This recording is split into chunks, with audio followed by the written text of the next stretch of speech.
Forward to it, Gary. Thanks. The battle over your taxes now in the hands of Governor Sam Brownback after lawmakers approve a personal income tax hike. Well, he has threatened to not sign the bill, but will that be enough to reverse the hike? 41 Action News reporter Josh Helmuth is in Topeka. So, Josh, what are you hearing about this? Well, many feel today's bill is the only quick and realistic option to keep the state from spiraling into more debt. However, there's still the possibility that this bill goes back to the floor if the governor vetoes it.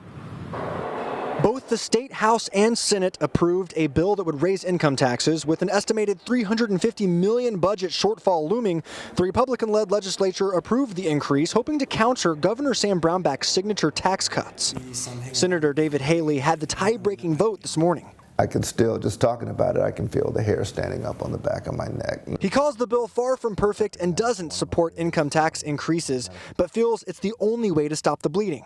We have to find some way to reverse the tragic experiment of Governor Brownback's income tax policy that favors the corporate tax loophole. The new bill would generate an estimated $1 billion for Kansas over 2 years, but even with that money, more budget changes would be needed to balance the budget. It does need to be addressed through the budget and through tax. Karen Tyson is a Republican who did not support the bill. The senator is the tax chairman and says her committee recently passed a bill that's a better alternative. What it does is creates a fair tax code by putting everybody at the same income tax level.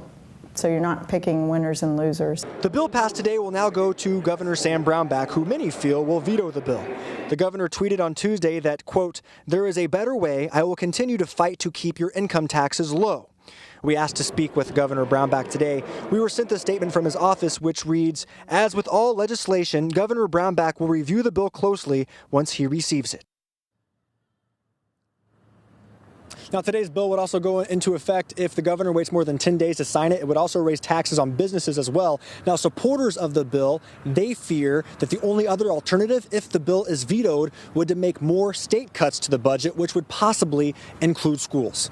In Topeka, Josh Helmuth, 41 Action News. All right, Josh, thanks. So here's how this tax bill could impact you. It raises the income tax for people making between $30,000 and $60,000 a year. So instead of paying a 4.6% tax, you would pay a 5.25% tax. It also restores a third tax bracket for people making more than $100,000 a year. Finally, that LLC tax exemption will end. That means higher taxes for roughly 330,000 small business owners and farmers.